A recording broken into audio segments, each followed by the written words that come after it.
Assalamualaikum warahmatullahi wabarakatuh. Saya Filian Nurfadilah Hasna dari Prodi Manajemen.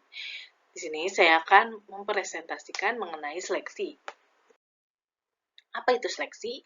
Seleksi adalah kegiatan penting suatu perusahaan untuk memilih pegawai yang paling tepat dan dalam jumlah tepat dari calon yang dapat direkrutnya. Dengan kata lain, seleksi adalah proses mengeliminasi kandidat-kandidat yang tidak sesuai dan merekrut kandidat yang memiliki skill sesuai kebutuhan. Kemudian ada kriteria seleksi. Kriteria seleksi menurut Shimamura 2004-202 pada umumnya dapat dirangkum dalam beberapa kategori, yaitu ada yang pertama ada pendidikan, yang kedua ada referensi, yang ketiga ada pengalaman kerja, yang keempat ada kemampuan bahasa Inggris, yang kelima ada kesehatan, yang keenam ada tes tertulis, dan yang terakhir ada tes wawancara. Selanjutnya, di seleksi juga ada beberapa langkah. Yang pertama, seleksi surat-surat lamaran. Yang kedua, pengisian belangko lamaran. Yang ketiga, ada pemeriksaan referensi. Yang keempat, ada wawancara pendahuluan. Yang kelima, ada tes penerimaan. Yang keenam, ada tes psikologi. Yang ketujuh, ada tes kesehatan. Yang kedelapan, ada wawancara akhir atasan langsung. Dan yang terakhir, ada memutuskan diterima atau ditolaknya pegawai tersebut. Kemudian ada prosedur seleksi. Di dalam prosedur seleksi ada beberapa prosedur. Yang pertama ada tes kemampuan. Tes kemampuan atau tes bakat adalah metode standar untuk menilai kinerja individu dalam tugas atau situasi terkait pekerjaan yang berbeda. Mereka mengukur potensi bukan hanya kinerja akademis dan sering digunakan oleh pemberi kerja sebagai indikator bagaimana orang akan tampil di lingkungan kerja. Yang kedua ada tes integritas. Tes integritas karyawan memungkinkan perusahaan untuk mengumpulkan wawasan tentang kejujuran, ketergantungan, kepercayaan, kredibilitas, nilai, dan yang terakhir ada tes kerja kandidat. Yang ketiga ada tes kepribadian.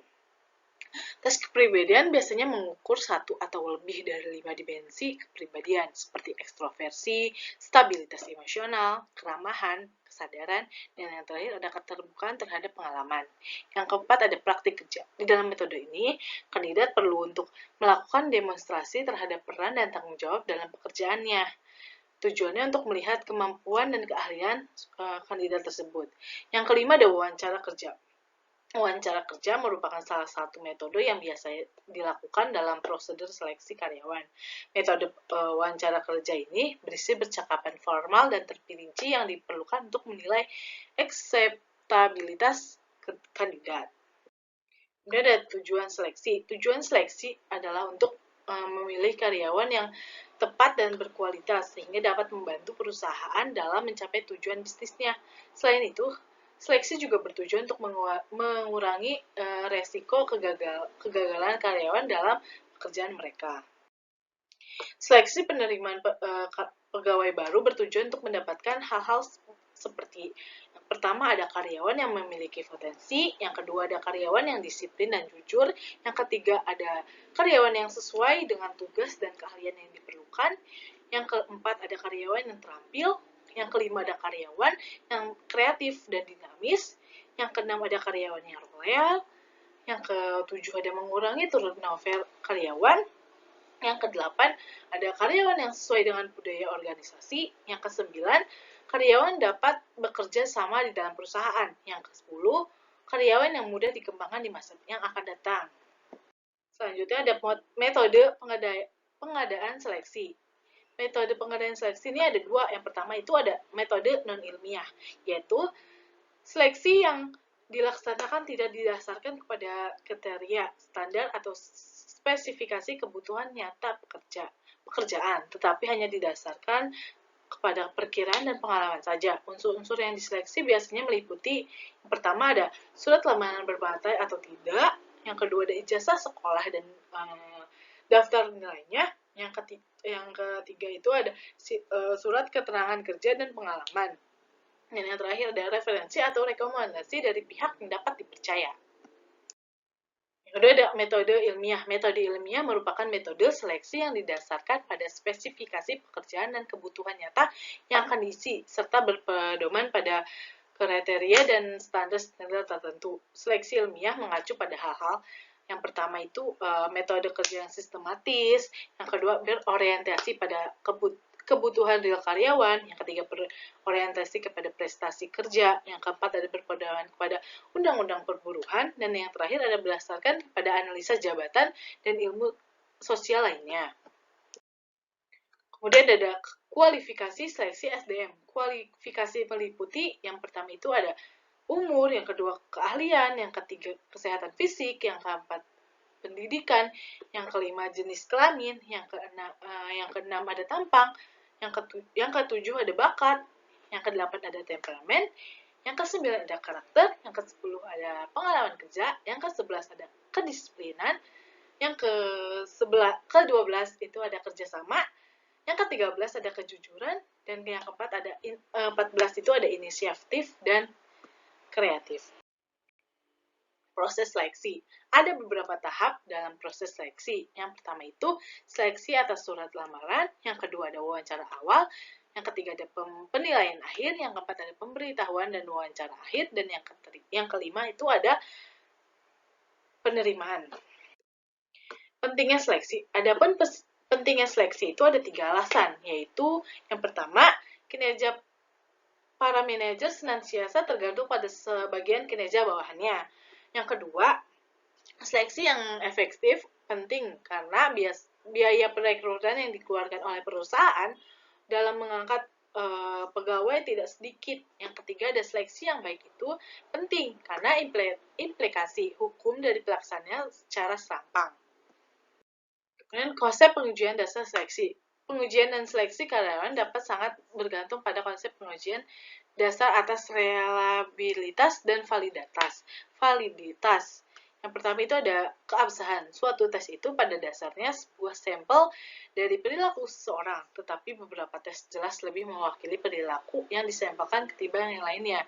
Satu ada keabsahan tes. Dalam testing pekerjaan ada 2 cara utama untuk menunjukkan absahan tes, yaitu ada keabsahan kriteria dan keabsahan mutualan. Yang B itu ada keandalan. Sebuah tes mempunyai 2 karakteristik penting, keabsahan dan keandalan. Keandalan adalah sebuah karakteristik yang penting kedua dari tes dan menunjuk kepada pemanfaatan pegawai. Kendala seleksi. Kendala seleksi itu ada beberapa. Yang pertama itu ada tolak ukur. Kendala tolak ukur adalah kesulitan untuk menentukan standar tolak ukur yang akan digunakan mengukur kualifikasi secara objektif. Yang kedua itu ada penyeleksi. Kendala penyeleksi adalah kesulitan mendapatkan penyeleksi yang benar-benar qualified, jujur, dan objektif penilaiannya. Yang terakhir itu ada pelamar. Kendala pelamar adalah kesulitan untuk mendapatkan jawaban yang jujur dari pelamar. Mereka selalu memberikan jawaban mengenai hal-hal yang baik-baik. Kemudian faktor yang dipertimbangkan dalam proses seleksi. Yang pertama itu ada kondisi penawaran tenaga kerja. Pada saat rekrutmen biasanya bisa terjadi jumlah calon yang terjaring lebih kecil dari yang diharapkan. Kondisi tersebut memungkinkan yang pertama itu imbalan atau upah yang ditawarkan oleh perusahaan itu tidak sesuai. Yang kedua itu pekerjaan menuntut spesialisasi yang tinggi untuk calon pekerja. Yang ketiga itu persyaratan yang berat dipenuhi oleh calon pekerja. Yang terakhir itu ada mutu pelajar yang rendah. Yang kedua itu faktor eksternal organisasi. Faktor eksternal organisasi juga. Yang pertama itu ada faktor etika. Yang kedua itu ketersediaan dana dan fasilitas. Yang ketiga itu faktor kesamaan kesempatan. Dan yang terakhir ini perangkat organisasi. Perangkat organisasi juga memiliki faktor nih, yaitu analisa jabatan, yang kedua itu ada perencanaan SDM, yang ketiga itu ada pengadaan tenaga kerja atau rekrutmen.